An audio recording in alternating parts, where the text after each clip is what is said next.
Hi, I'm Jeanne Messina, and this is my faith story. I was born to wonderful Catholic parents. I grew up attending church and going to Catholic grade school and high school. And in fact, for a long time, I thought Catholic was the only religion there was. Then at age 30, I got married to Ken, I gained a stepson, Andy, and I transferred to the Methodist Church. 2 years later, we had a daughter, Kelly.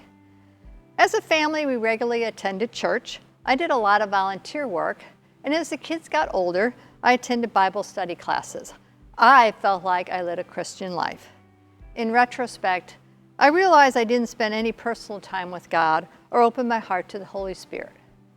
Then 10 years ago, my husband unexpectedly passed away. While we were on vacation, it was frustrating not to understand what God was doing. With just 15 months away from his retirement, life seemed unfair. I needed something, a change, more faith. I needed to understand why things happened. My sister, Susan Richmond, invited me to attend the river. I enjoyed the Sunday services and sermons. Then I started attending the ladies' Tuesday night Bible study.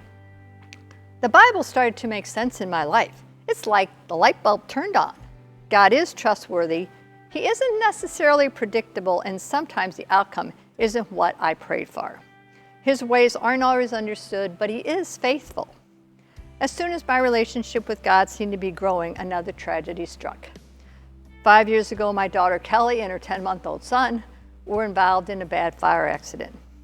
She was in Mercy's burn unit for 7 weeks and my grandson for 5. There were a lot of days when her future was unknown. Of course, all this happened during COVID, so I couldn't see them. My daughter went through a long recovery and many surgeries, but her faith never seemed to waver.